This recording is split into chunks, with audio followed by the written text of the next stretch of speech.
Tá. Boa noite. A gente vai dar continuidade a esse estudo. Eu vou trazer, para começar a nossa conversa, o finalzinho da última aula. Teve um exemplo que eu não tive tempo de completar, né? Então vou começar com esse exemplo. Aí a gente começa com a segunda parte mesmo. O segundo exemplo que eu tinha separado, também do livro Mensageiros, se chama O Desastre de Acelino. Então, pelo título, a gente já vê que é complicada a história, né? Acelino, ele, dentro daquela mesma lógica que a gente fez, de colocar a preparação, a vivência e a consequência, ele teve a seguinte preparação. Ele partiu de nosso lar no século findo. O século findo é o século 19, né? 1800 alguma coisa. Teria um corpo equilibrado, né? Corpo e mente equilibrado, e tinha previsto o casamento no roteiro dele. Então ele tinha, na história que ele ia tentar desenvolver na encarnação, ele encontraria uma pessoa, a Ruth, que seria um elemento de equilíbrio para ele. E aí como é que foi? Né? Ele teve uma infância normal, mais ou menos 20 anos de idade ele é chamado para a tarefa mediúnica, desabrocha a mediunidade. Ele, apesar de todo o conhecimento que ele adquire na casa espírita, nas lições de amor evangélico, como ele diz, ele tende a usar as faculdades como fonte de renda material, né? Diferente da outra história que a gente viu, no caso dele, ele vai comercializar com a mediunidade. Várias pessoas tentaram alertá-lo para o erro que ele estava cometendo. E aí ele, para amenizar a consciência, é o seguinte, arbitrei o preço das consultas, mas o pobre pagava menos, né? Eventualmente até atendia de graça um ou outro. Esse é um risco que a gente corre. A gente começa a construir histórias e, para amenizar a nossa consciência, a gente cria rotas de fuga. É muito complicado a gente enveredar por esse caminho de tentar de algum modo amenizar os nossos erros. Temos que ser intransigentes com os nossos erros. Não é para se chicotear, mas é para ficar muito atento para quando a gente começa a ter que recontar de forma muito complexa as nossas escolhas, as nossas histórias. Então ele está fazendo isso, né? Quando ele começa, não, eu vou atender de graça. Se a pessoa for pobre, eu vou fazer um desconto, vai ter um bônus, a segunda consulta é de graça. Isso tudo busca esconder o fato, que é o erro, né, grave de comercialização da faculdade. Transformei a mediunidade em fontes de palpites materiais e baixos avisos, né? Isso tem que ser tomar cuidado, porque pode acontecer na própria casa espírita, não por remuneração, mas por prestígio, né, por vaidade, tem que tomar cuidado. E um dia a morte chegou e arrancou minha fantasia. Sempre lembro, né, que a morte chega. Não chega? Chegou para ele também. E quando chegou, o que aconteceu? Né? Desde esse momento, uma ronda escura de consulentes rodeou e ficou pedindo palpites, orientações no mundo espiritual. Os caras se acostumaram tanto a depender dele e foram atrás dele para que ele continuasse orientando. Porque as pessoas às vezes vão buscar esses médiuns para coisas diárias, né? Coisas simples, decisões que as pessoas têm que tomar. Nós somos responsáveis pelas nossas vidas, a gente tem que tomar as rédeas das nossas vidas e tomar as decisões. Mas muitas vezes a pessoa se apega à questão espiritual, ou espírito, que seja, né, para que ele tome a decisão por nós. Isso não é bom, nem para a gente, nem para o espírito. Um espírito sério não faz isso, né? Mas muitas vezes na própria casa espírita a pessoa busca essa dependência e tem que tomar cuidado. Qual foi o resultado final, então, da história do nosso amigo? 11 anos de tormento em regiões inferiores. 11 anos, vocês acham que é pouco tempo? É bastante tempo. Se vocês pegarem o livro dos Espíritos, vocês vão ler lá. A perturbação é maior no nascimento do que na morte. Porque o livro dos Espíritos foi escrito para espíritos medianos para cima. Quando ele quer ressaltar a situação de espíritos inferiores, ele diz, mas no caso de inferiores, isso. No caso de inferiores, essa regra não vale. No caso de inferiores, o sofrimento, a perturbação pós-desencarne é maior do que antes. Não fui homicida nem ladrão vulgar. Não mantive o propósito íntimo de ferir ninguém, nem desrespeitei lares alheios, mas fez viciados na crença. Quando a gente faz um monte de bobagens na encarnação e cai no buraco sozinho, é sofrido. Quando você faz um monte de bobagens e arrasta outras pessoas, você cai no buraco e um monte de gente cai em cima de você. Fica mais sofrido ainda, é o caso dele, né? Ele arrastou várias pessoas para isso. E aí a conclusão dele é a seguinte: não tenho desculpas porque estava esclarecido. Não tenho perdão porque não me faltou assistência divina. No final da nossa conversa de hoje, vou abordar isso aqui, porque essa conclusão dele também não é boa. Então, é uma conclusão muito ruim, porque essa conclusão leva ele à obsessão. Então, tem que tomar cuidado com esse tipo de conclusão. Parece uma constatação óbvia, mas é complicado para todos nós. Bom, isso era para finalizar a semana passada, e aí a gente resume o caso dele para poder começar a abordagem de um outro livro, que é o Tormento sob Obsessão. No caso dele, a ganância e a preguiça foram muito mais significativos na sua vida do que o conhecimento e o amparo espiritual. Ele teve conhecimento, teve acesso às verdades evangélicas, como ele coloca lá no livro, teve um amparo dos amigos espirituais, teve um amparo dos encarnados, né, orientação de muita gente, mas isso não foi suficiente para ele tomar as decisões adequadas. A ganância e a preguiça era muito mais fácil, né? Dar uma consulta aqui, uma consulta ali e ganhar o dinheiro era muito mais simples. Só que isso gerou um sério comprometimento depois. Bom, o segundo livro que eu queria abordar com vocês, eu vou voltar ainda no Mensageiro para mostrar uma outra história mais à frente, mas o que eu queria abordar com vocês é esse aqui, que é o Tormento sob Obsessão, que é um livro escrito pelo Manuel Filomeno de Miranda, o médium é o Divaldo, e o espírito que recebe, né, o Manuel Filomeno para orientação é o Eurípides Barçanufo, lá no sanatório que foi montado com o objetivo de amparar espíritas falidos, certo? É um bom lugar para ir. Trabalhar.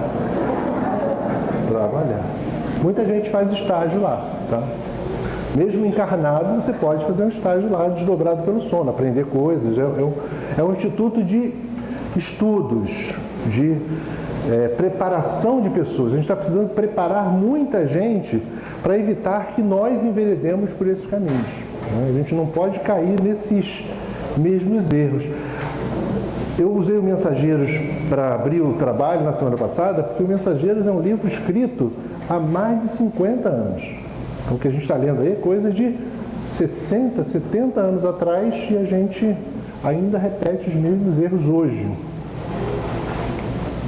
Lembrar aqui, né, que o Sanatório Esperança tem como prioridade atender os amigos da fé espírita, né, que optaram pela perturbação, pelo engodo, pelos compromissos infelizes e que necessitam de atendimento carinhoso. Vou começar falando de quem é o alvo desse sanatório. Quem é o público-alvo, né? Quem são as pessoas que seriam candidatas a entrarem nesse instituto como pacientes, não para trabalhar, para a gente poder refletir. Porque às vezes a gente fala assim, o público-alvo é o médium. Não é o médium, é todo e qualquer trabalhador espírita. Ser médium ou não ser médium não faz diferença nessa história.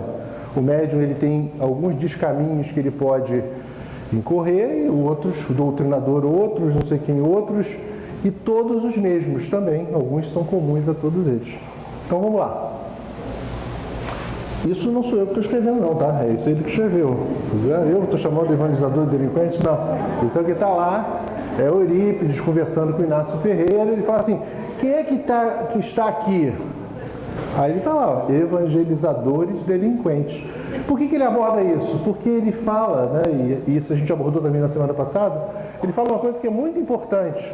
Nós, enquanto divulgadores da doutrina espírita, seja na evangelização, na mocidade, no estudo sematizado, numa palestra pública, conversando com amigos, divulgando de algum modo a doutrina espírita, nós temos um discurso muito bacana, muito belo, normalmente, muito belo, mas isso tem que ser secundado pela nossa vivência. Se a gente não viver aquilo que a gente fala, é muito grave. Então ele chama de evangelizadores delinquentes porque ele exerce um papel, às vezes até significativo, no amparo a outras pessoas, mas para ele mesmo ele não está fazendo nada, ele não está conseguindo trabalhar para si. É uma coisa que a gente tem que ver com cuidado. Então um dos candidatos, alguns das pessoas que estão lá, né, amparados, depois de um estágio de perturbação no mundo espiritual, são evangelizadores delinquentes. Passistas vitimados por seus vícios, né? Ele analisa essa questão, né? Pessoas que trabalham no passe e que têm, muitas vezes, né? Deveriam ter muitas vezes, todo um cuidado de preparação para poder desempenhar bem a sua tarefa e acabam, por conta dos vícios que vão adquirindo na encarnação, desempenhando um papel, figurando como um personagem, mas efetivamente não fazendo nada, né? Isso é muito grave, porque você vem semana após semana, às vezes o cara é até assíduo, né? Ele vem semana após semana, mas como ele não se cuida adequadamente, energeticamente está perturbado, desequilibrado, contaminado, ele é bloqueado, né? Então ele vem semana após semana, semana após semana, fingindo que está fazendo alguma coisa e um dia morre, porque vai morrer, né? E aí se depara com a triste realidade de que figurou, mas na verdade, vítima do seu vício, ele simplesmente passou pela tangente da possibilidade de amadurecimento espiritual. Então ele fala muito sobre isso também. Escritores que optaram por discussões estéreis e agressões, isso é até um exemplo que eu vou usar aqui mais na frente. Às vezes a gente passa mais tempo discutindo o que é irrelevante do que tratando da efetiva transformação da sociedade, do avanço, né? Nosso avanço, a melhoria espiritual, o amadurecimento espiritual. Então ele aborda muito isso. Um dos exemplos que eu vou usar na sequência é de um cara que enveredou por esse caminho aí. Voluntários melindrados, parece que são, né, uma coisa comum demais, né? Parece até que ele fala direto para a gente, né? É impressionante como as pessoas são melindradas, né, com qualquer coisa que você fala. Né? Eu recebo as coisas assim, você tira um quadro de lugar, a pessoa mandou um recado para mim, naquelas caixinhas, né? O quadro de Francisco não está mais em tal lugar. O que houve? Sei lá. Alô? Pessoa chega assim, a cadeira que eu uso não está mais na sala, o que faço? Vai na outra sala, pega a cadeira e traz de volta, né? Sei. Mas é assim, né? Não... Enfim, né? Vocês certamente sabem mais histórias do que eu, né? Só pensar, vocês saberão. Fora as que chegam para mim, tem milhões de outras histórias. Pessoas que se melindram com coisas sem qualquer sentido. É o que eu sempre falo com as pessoas, a gente está aqui para mudar o mundo. Né? A nossa proposta é extremamente ampla. Tem coisas que não dá nem para olhar. Estou nem minimamente preocupado. Colaboradores desregrados, né? Ou seja, indisciplina e tudo mais. Agentes da simonia. Todo mundo sabe o que é simonia? Comercialização com os bens eternos, né? Vender lugar no céu, prometer coisas assim, vender um cantinho no nosso lar, colônias espirituais, garantir curas espirituais, né? Isso aí a gente até, eu acho que é mais, a gente consegue escapar mais ou menos desse aí. O estudo tem uma grande vantagem para liquidar algumas dessas coisas. Divulgadores descompromissados, né? Tem a ver também com o que a gente falou dos evangelizadores lá em cima, né? Ou seja, pessoa que acha que dá para ser uma pessoa aqui dentro e outra pessoa lá fora. Então, como se fosse possível ser uma pessoa aqui dentro e outra lá fora, não tem como, né? Nós somos a mesma pessoa. E o que a gente vive lá fora compromete enormemente o trabalho que a gente faz aqui. Pode fazer cara de sério, mas não adianta absolutamente nada seu ponto de vista espiritual, e é muito grave a incoerência entre o que a gente fala e o que a gente vive. É melhor a gente viver pior e mostrar-se como é, do que fingir que se é melhor. Se esforçar para ser melhor não é fingir para ser melhor, é diferente. Esforçar-se sem dúvida, fingir nunca.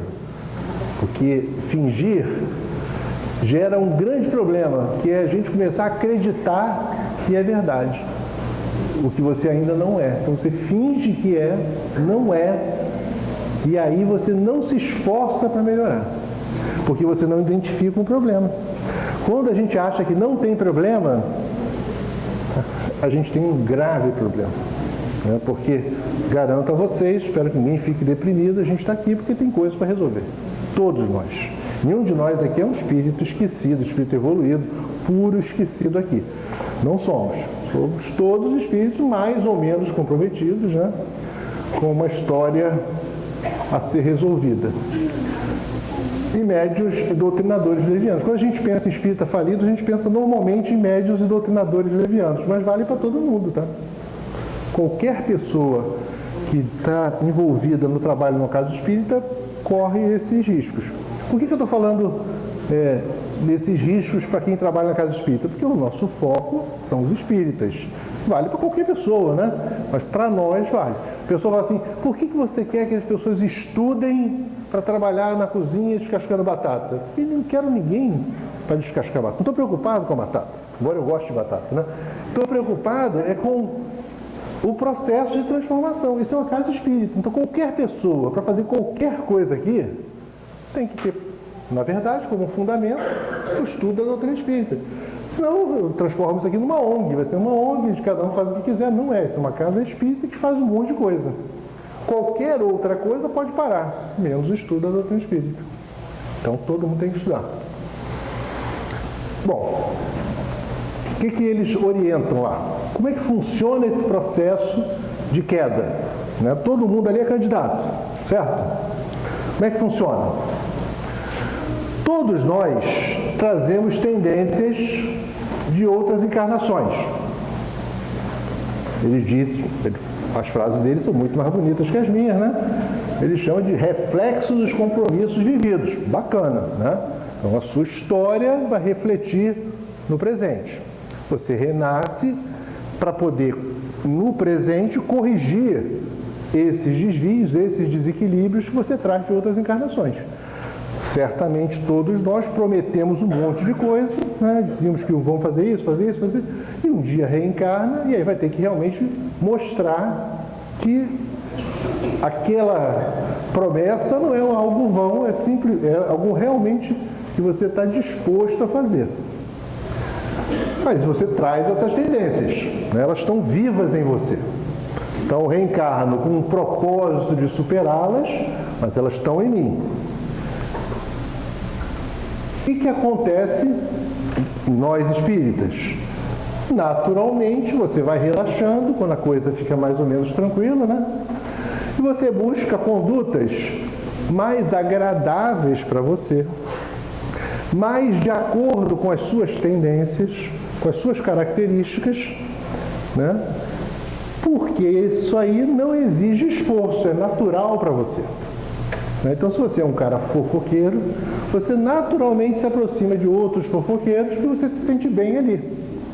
Você sabe que não deve enveredar pela fofoca, mas naturalmente você não vai fazer fofoca, vai falar a verdade, né? Vai falar sobre a vida das pessoas, como elas estão erradas, né? Como elas estão dentro da casa do espírito e fazem um monte de bobagem. Você está lá conversando simplesmente. E aquilo é agradável para você. Você tem a tendência, é agradável. E o que acontece com isso? Naturalmente você vai gravitando para esse tipo de situação e aí você se afiniza com aqueles, né, que já estão de olho em você, ou então aqueles que estão de olho na casa espírita, porque nós estamos envolvidos em algo grandioso. O trabalho que a Casa Espírita faz é algo fantástico. Aqui se libertam consciências, se acalmam corações. a vida de muita gente muda radicalmente. Muitos de vocês aqui, né, muitos de nós aqui, chegamos aqui em frangalhos e a gente está aqui hoje trabalhando, tentando de algum modo ajudar. Não somos grande coisa ainda, mas a gente já está muito melhor do que foi e poderá ser muito melhor do que se é com esforço, com vontade. Então muita gente fica incomodada, está muito incomodada. Então se a gente permite que essa sintonia se faça, o que vai acontecer gradativamente? É a queda. Você acaba resvalando para situações relacionadas com as suas falhas. E é lógico que os espíritos vão olhar para você, para cada um de nós, e identificar quais são as características que são mais frágeis em cada um de nós. Vocês podem ter certeza que existem dossiês da vida de vocês. Tá? Tudo documentado, organizado, né? Pontos falhos, onde atuar, todo mundo. Fazer o bem é comprometer-se. Então a gente está aqui não é para fingir que vai fazer o bem, é para fazer o bem. E o comprometimento deve ser grande. E sem dúvida muita gente olha para todo mundo aqui. É bom que tem muita gente, divide, né? Mas tem muita gente nas sombras também para olhar. Então tem que ficar muito atento. Bom, tá legal. Isso é um ciclo. O que a gente faz? Né? O que a gente pode fazer? Né? Ele fala, a receita do Eurípides Barçanufo é simples, né? Com relação a essa questão das tendências inatas e das condutas que a gente considera mais agradável. É sacrificar as condutas. Toda e qualquer conduta que me é agradável, mas eu já sei que é errada, e a gente sabe, eu duvido que aqui alguém não saiba, tudo tem que ser sacrificado, eu tenho que renunciar a essa conduta, porque se eu sou de algum modo conivente comigo, permitindo que essa conduta inadequada se estabeleça na minha vida, naturalmente eu vou sintonizar com as sombras. Natural, você pode ficar aqui dentro, mas aqui dentro vai ter sombra. Dentro da casa espírita está cheio de sombra e luz. É muito mais fácil para mim deixar a sombra entrar e cuidar dela aqui do que buscar lá fora. Dá muito trabalho buscar lá fora. Então deixa vir, mais fácil aqui dentro. Só que quem está aqui dentro, vivendo sombras dentro de si, de forma acentuada, vai sintonizar fortemente com elas, aqui dentro inclusive, né? Então, a receita é simples. Vocês viram que eu fui colocando lá, né, nos casos que eu abordei, fulano, conhecimento, fulano, conhecimento, né? Para ressaltar para vocês que só conhecimento não adianta absolutamente nada. A gente vem insistindo ao longo de muitos anos aqui na casa na importância do estudo, e vou continuar insistindo ainda. Enquanto eu estiver por aqui, eu vou continuar insistindo, ressaltar sempre a importância do estudo, mas eu sei que isso é um passo, não é? Não representa todos os passos, mas ele representa pelo menos um passo decisivo, que é o reconhecimento dessa inadequação de certas condutas que a gente vive. Então a gente vai continuar estudando, mas isso não nos exime de cair. O que vai ajudar para a gente não cair é a gente ter consciência de que a gente está aqui encarnado para corrigir isso aqui, essas tendências que vêm de outras encarnações. Bom, no livro Trilhas da Libertação, numa reunião de espíritos das sombras que estão se organizando para combater o trabalho de uma casa espírita, eles discutem qual seria a estratégia, né? E eles montam a estratégia deles baseada em 4 verdades. A primeira verdade que eles colocam lá diz respeito ao sexo. Ele diz o seguinte, deve ser estimulado até a exaustão, aproveitando as tendências, levá-los aos abusos, às aberrações. Nada contra o sexo, né? O sexo de forma equilibrada, ótimo. O que eles estão estimulando não é o sexo harmônico, né, entre pessoas que se amam, não. O que ele está buscando é isso, abusos, aberrações. Outro ponto, vaidade.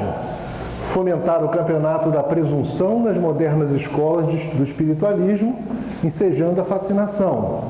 Então, outro grande risco para a gente, encaminharmos para a fascinação. Você começar a achar que você é fantástico, extraordinário, que o mundo não existe sem você, que a casa espírita só funciona por sua causa. E é um grande engodo, um grande engano. A gente corre esses riscos, né? Eu acho que de tanto a gente falar, né, de que ninguém aqui é fantástico, extraordinário, isso arrefeceu aqui na casa. Mas tinham pessoas que diziam, né, vou fazer uma prece por você para sustentar você. Eu digo, faça, né? Qualquer prece é bem-vinda, né? Quanto mais prece fizer para mim, melhor. Quem quiser fazer, né, fiquem à vontade. Mas não é isso que me sustenta, não é isso que vai sustentar essa casa. O que sustenta essa casa é o trabalho de muita gente, esforço coletivo. Aí que está a nossa força. Não porque um ou dois estão sustentando a casa, porque não estão. Se a pessoa acha isso, ela está enormemente enganada. A pessoa deixa de participar e a casa nem vai perceber. Tá? Então, a casa que eu digo, o funcionamento das atividades. Né? É claro que todo mundo é importante, né? Todo mundo merece as mesmas oportunidades. Todos nós aqui temos condição de desenvolver qualquer trabalho. A gente tem curso de formação, opção para as pessoas começarem qualquer atividade. Não é obrigado a conhecer A ou B ou C. Você tem um caminho, né? Estuda, faz os cursos, vai trabalhar. Não tem problema. Então, tem que colocar isso na cabeça. Ninguém é tão fantástico assim. O poder, né, remanescente dos instintos agressivos, dominadores e arbitrários, se expressa de várias formas, sem disfarce ou escamoteado. Então, outro risco é o poder, né, o cara assumir uma posição. É impressionante como as pessoas mudam, né? Dê uma chave para a pessoa, é impressionante. Impressionante. Vocês não sabem o que chave dá trabalho no celular. Trocou uma vez, me dê essa chave, calma, todos esperam sua chave. Mas é um poder pequeno, né? Mas é um poder que a pessoa tem. Então tem que. Eu acho que o poder não é ruim. Todos nós temos poder em vários níveis. É bom ter o poder, só não pode ser escravo dele. Né? A gente começar a querer, de algum modo, buscar uma relevância que a gente não tem. Né? E o dinheiro, a ambição da riqueza, supera a fácil humildade e o conforto amolenta o caráter, desestimulando o sacrifício. A casa já tem muito tempo, que o Humberto desencarnou, ele tem 13 anos já, né? Mas ele tinha uma frase, quando era pequenininho, ele dizia para mim assim, o que me deixa mais preocupado é quando um espírita compra uma casa de praia. Ele fala sempre isso, né? Porque ele compra uma casa de praia, some, né? Às vezes é isso, né? Às vezes o que tira a gente da casa espírita, às vezes, é a facilidade. Quando a coisa está difícil, você vem segunda, terça, quarta, quinta, sexta. Aí fica fácil, você não tem mais tempo. Às vezes a pessoa procura a gente, eu estou desesperado, não sei o que, faz os tratamentos, fica bom. Aí fala, então tu vem estudar agora. Não dá para estudar, eu voltei para a faculdade, estou trabalhando. Pô, há pouco tempo atrás tu tinha 7 dias por semana, agora não tem mais nenhum. Tem que equilibrar a vida, né? Precisa equilibrar. Então a estratégia dele está aqui, ó. 4 passos. Sexo, vaidade, poder e dinheiro. Eu vou dar alguns exemplos tirados de alguns livros, né? Vou focar um pouco mais o tormento sobre obsessão, mas vou pincelar de alguns livros, para a gente ver a história de pessoas que tiveram as mesmas oportunidades que a gente tem. Né? Ou seja, o que a gente vai conversar aqui são coisas muito simples, né? Ou seja, não foi objeto meu, não é interesse meu nessas 2 primeiras aulas falar de coisas muito fantásticas, né? Até porque não tem tantas coisas fantásticas para falar, mas é esclarecer que a gente cai no óbvio. Os nossos erros são os erros mais óbvios possíveis. E eu fico pensando o seguinte, se você entrar num processo obsessivo por uma artimanha fantástica das sombras, tudo bem, né? Pô, pelo menos o cara montar um plano fantástico para me derrubar. Agora, eu não vejo isso, eu vejo a gente caindo em coisas simples demais. Então, alertar a todos nós para coisas banais e a gente acaba caindo. Vou pegar 3 casos de obsessão, apareceu um chapeuzinho ali. 3 casos, Almério, Leôncio e Ambrósio. O nome desses desses personagens, né, dos livros espíritas são bacanas pra caramba. O que eu gosto mais é Ludigério, não é bacana, Ludigério? Esse eu gostei, eu gravei esse, muito bacana.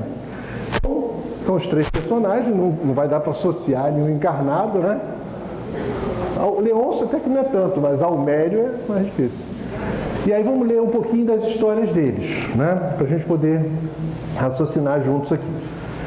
Com relação à família do Almério, era uma família católica, mas ele ressalta, né, que é uma família muito organizada, a família seguia a religião seriamente, e aqui eu queria fazer um destaque para vocês e dizer o seguinte, a gente não enxerga a doutrina espírita como o único caminho que leva a Deus, não.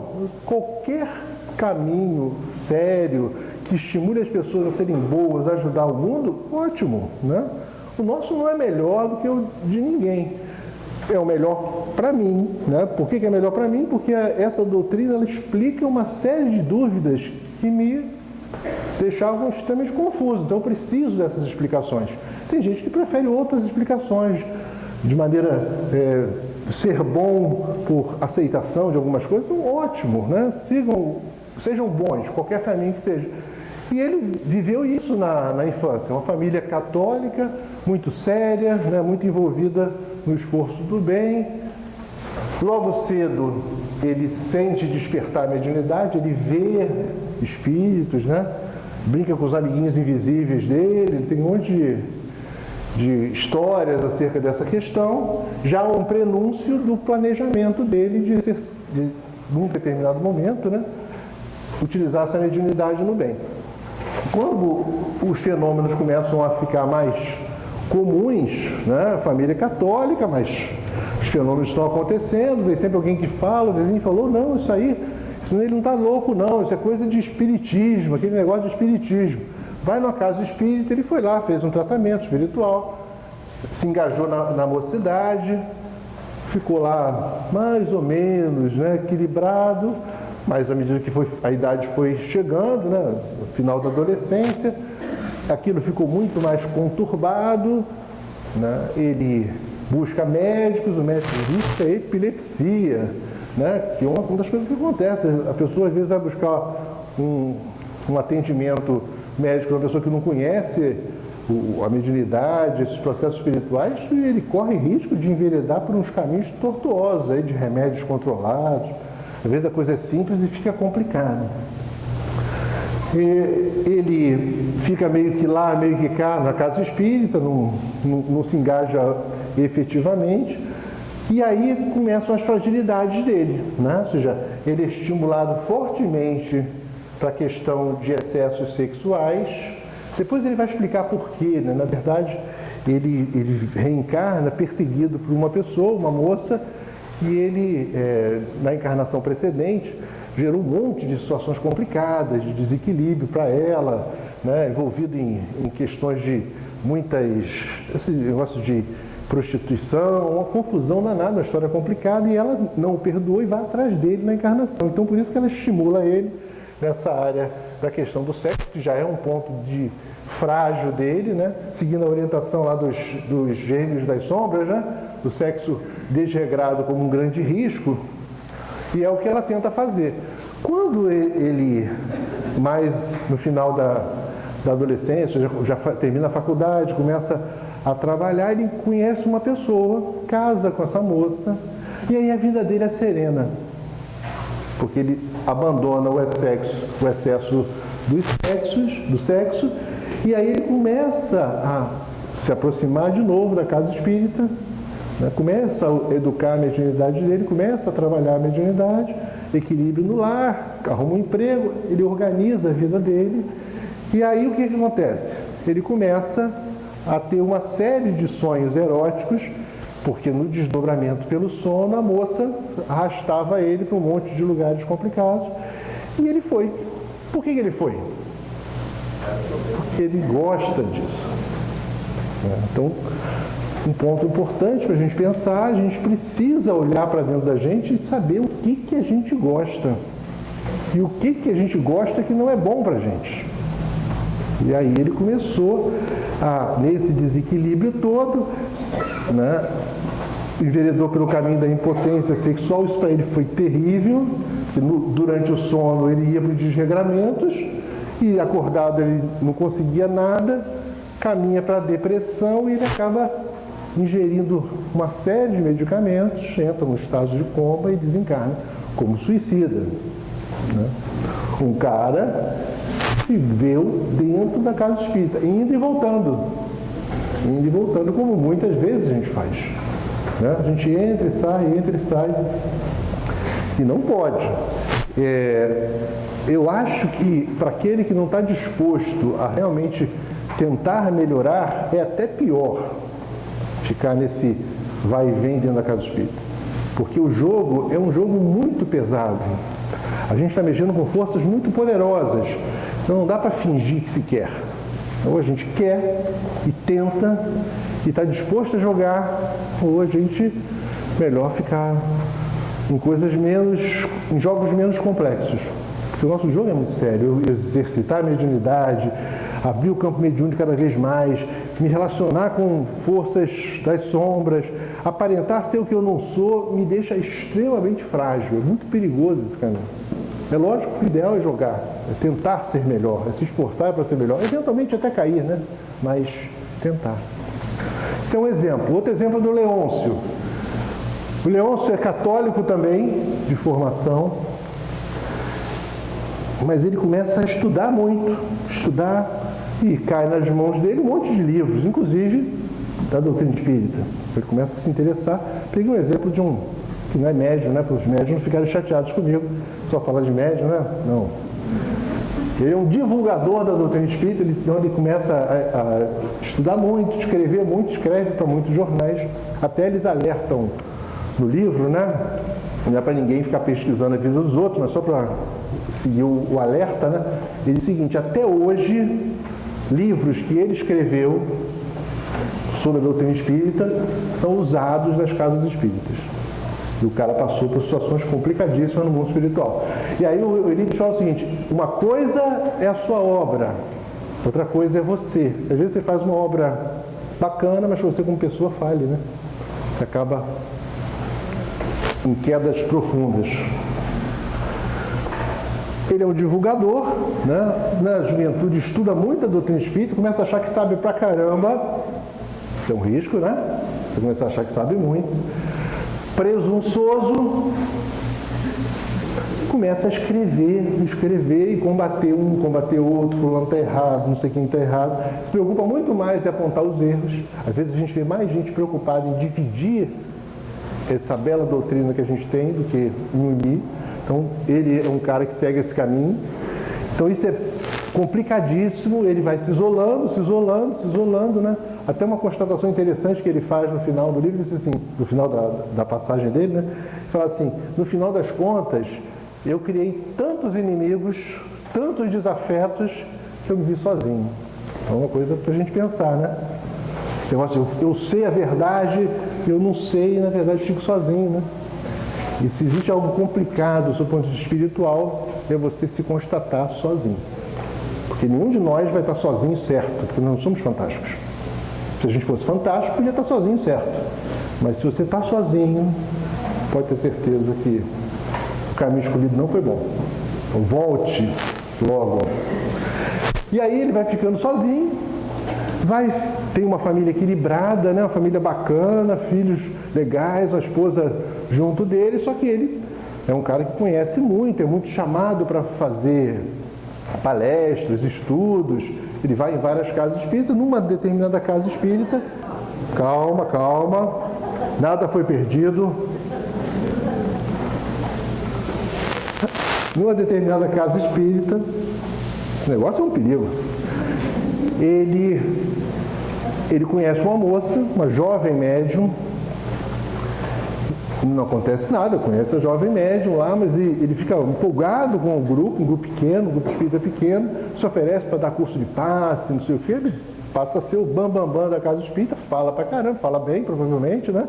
Escreve muito bem, escrevia para vários jornais, livros em profusão, e aí ele foi fazendo os cursos e a menina se encantou por ele, e ele, eu acho até, pelo que eu li na história, eu acho muito mais por vaidade do que pela questão do sexo propriamente dito.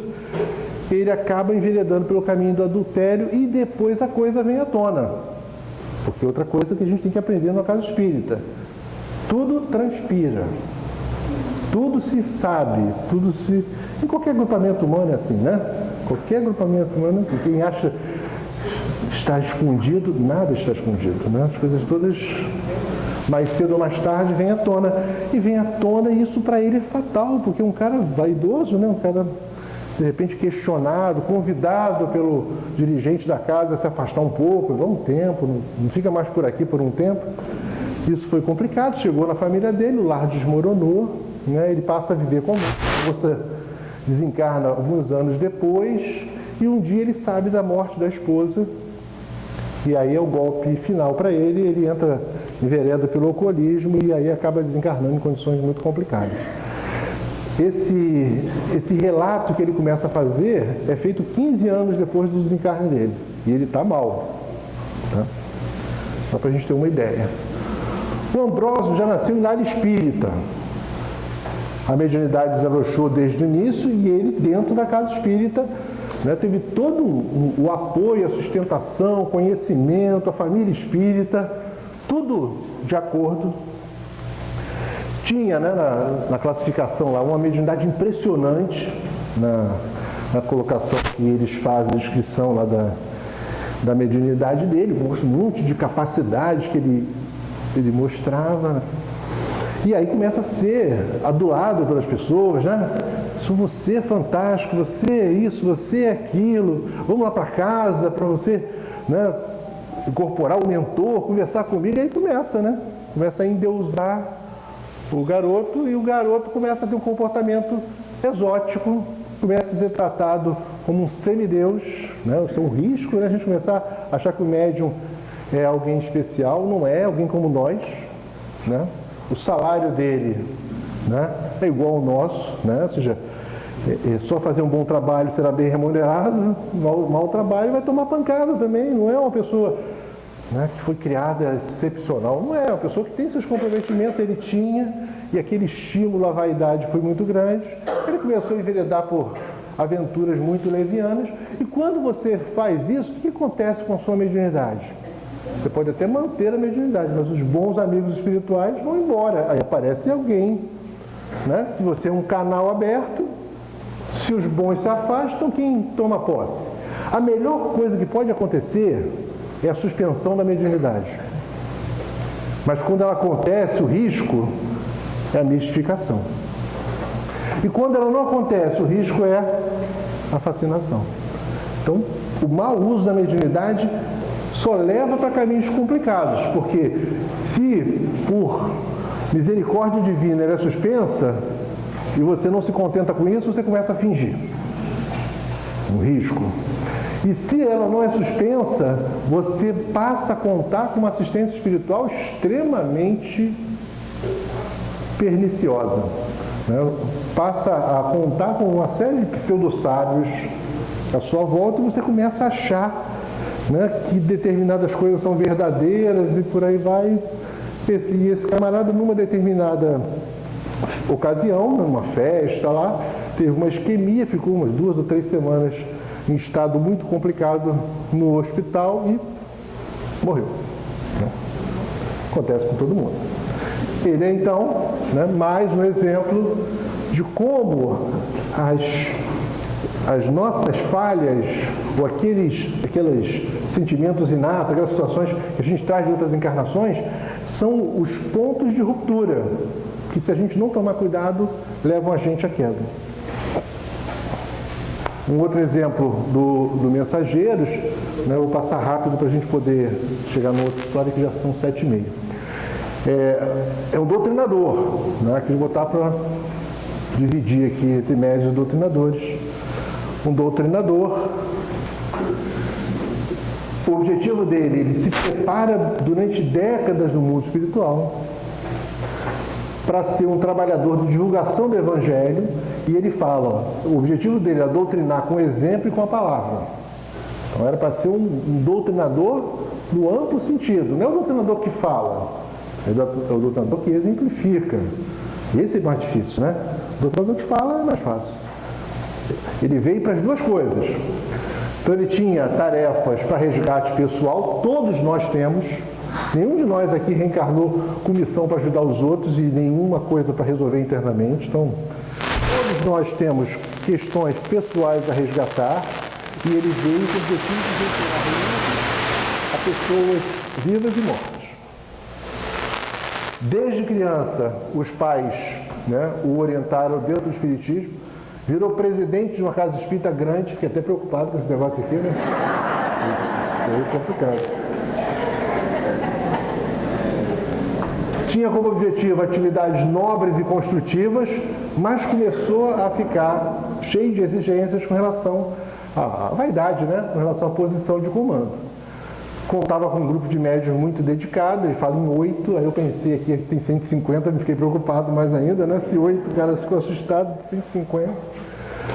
E aí ele buscou o preceito científico de provas insofismáveis. O risco que a gente corre, né? Muitas vezes de achar que o médium é uma máquina, não é, é uma pessoa. E sendo uma pessoa, falha também, como o doutrinador falha, o dirigente falha, o presidente falha, todos nós falhamos, né? Se for fazer um critério rigorosamente científico dentro de um trabalho como a gente faz, vai se enrolar, até porque a gente não tem metodologia científica adequada para fenômenos espirituais. Teria que fazer toda uma adaptação e tem que ter um cuidado, porque é o que ele faz, ele começa a tentar fazer, e aí ele vai se cercar de pessoas que vão estimular ele na vaidade, né?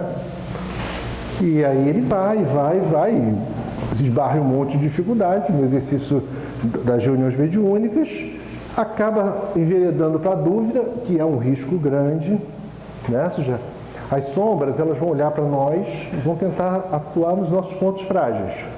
Então, se você corre o risco, né, de ter dúvida, pode ter certeza que eles vão te instigar a duvidar o tempo todo, dos outros e de si mesmo. É muito mais fácil até eles fazerem a gente duvidar da gente. Eu vejo isso muito com os médiuns, né? O médium ele acaba tendo uma grande preocupação com animismo, o que seja, como se fosse um grande fantasma, um animismo, como se fosse uma coisa. Animismo é uma coisa normal, né? É uma atividade da alma. Não tem que se preocupar com isso, tem que fazer o seu trabalho bem intencionado, com vontade, depois se acerta, os desviozinhos vai corrigindo, né? Você vai educar a mediunidade a vida toda e a morte toda e depois de novo, ou seja, é um processo que não acaba. Não estou formado, não existe esse negócio, nenhum de nós está formado, preparado, capacitado totalmente, é um processo contínuo, né? Mas ele enveredou pela dúvida, né? E aí, em vez de ensinar, ele caminhou para o negativismo. E aí, depois ele conta o resto da história dele, que eu não vou ficar detalhando, enveredou pela política, aí no caso ele chama de politicalha, né? Acho que é até mais adequado usar politicalha, que a política na essência é uma coisa bacana, agora a politicalha que ele fala aqui não é, que é um risco também, você tem uma casa espírita grande por trás, né? Igual a gente vê em determinadas seitas exóticas, aí o cara tem uma instituição por trás, ele se elege, né?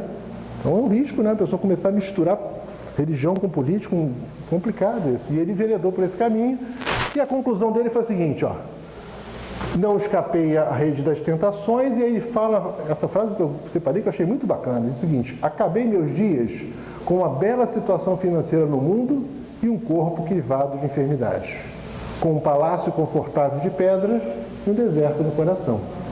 Uma bela história para a gente pensar, né? Bela história. É um cara bem sucedido no mundo, né? E vai se arrastar durante décadas no mundo espiritual.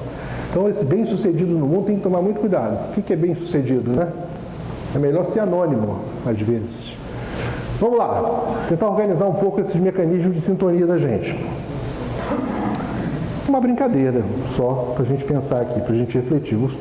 Toda vez que eu crio um modelo, eu estou simplificando a realidade, eu corro o risco de representar de maneira muito simples as situações. É uma tentativa minha de fazer com que a gente pense bastante acerca das situações, né?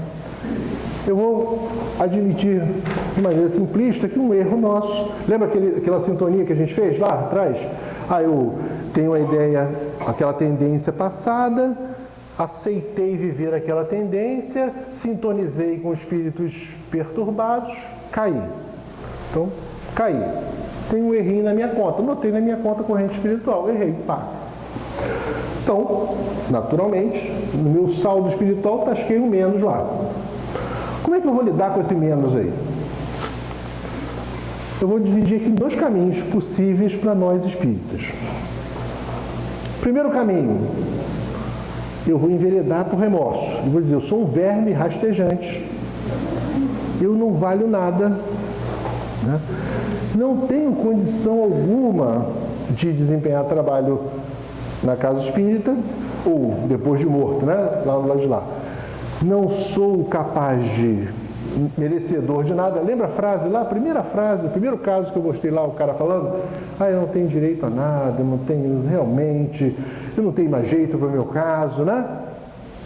Isso aí é um caminho que leva à obsessão, que leva a gente a um estágio de perturbação muito complicado, cada vez mais complicado. Então é algo que a gente tem que tomar cuidado e evitar.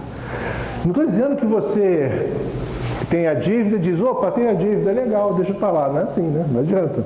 Porque às vezes você até finge que não tem dívida. Acontece isso, né?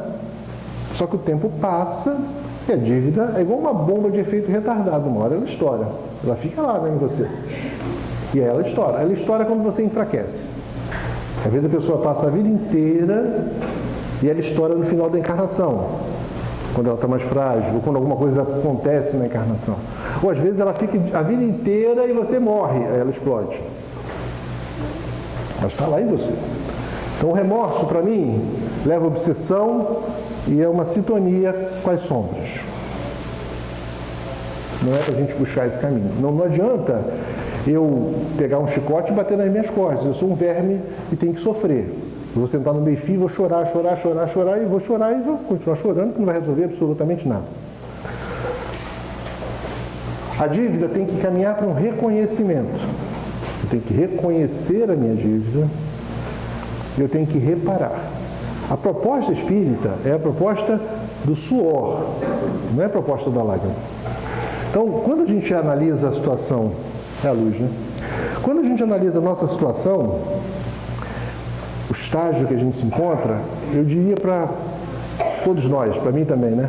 Nós somos seres, pelo estágio que estamos vivendo, que temos chance de errar. Às vezes, a gente não tenta para não errar, e aí não sai do lugar. A gente tem que tentar. Eventualmente, se tentar e errar, tem que seguir esse caminho aqui. Reconhecer e reparar.